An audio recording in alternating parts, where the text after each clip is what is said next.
Good evening, everyone. I'm Carmine Gemei. If you played high school sports, you know the struggle of losing, especially when you lose over and over. The long rides home, looking out the window, wondering why you didn't perform like you wanted to. Last year, the 3A Riverton football team had 8 losses and 0 wins. But at their first week of practice, they're not feeling sorry for themselves. The Wolverines think it's time to turn it around. They remember being last in total offense and last in total defense a season ago. This year, Riverton's first 3 games, though, are against playoff teams that won't be easy. But they have more experienced players that are tired of losing. Last year was a struggle, for everybody, coaches, players, parents, everybody.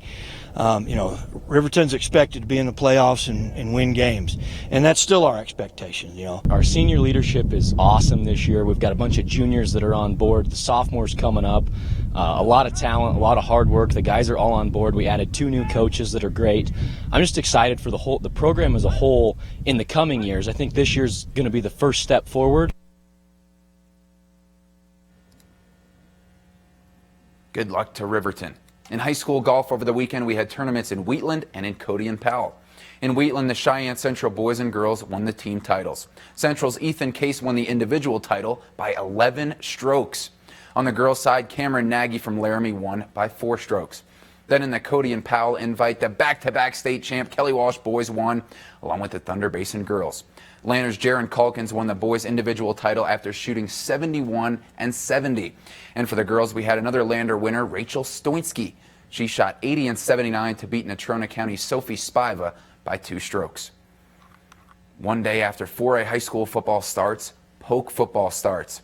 The Cowboys have only 11 days before their season opener against Missouri. It'll be the first ever stripe out of War Memorial and just the second SEC opponent to ever visit the stadium.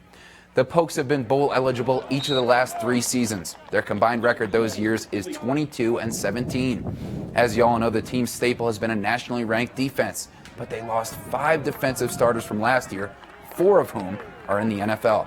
Despite that, head coach Craig Bull is encouraged by what he sees from this year's defense. Some of the stuff, I think we're faster on defense, and our team speed is showing from that standpoint. We're not nearly as experienced, and some of that comes into the guys that we had on our defensive line. We were really experienced there last year, and we're going to start to get into game prep stuff. We've kind of evaluated where we're at. Now we're going to take those guys and get those guys ready to play. The Broncos hosted the 49ers yesterday in Monday night preseason football. The Broncos' new starting QB Joe Flacco here hit second-year wideout Cortland Sutton for a 21-yard gain. Flacco went 7 of 11 passing last night for 59 yards. Then the rookie from Missouri, Drew Lock, came in, and he played pretty well, too.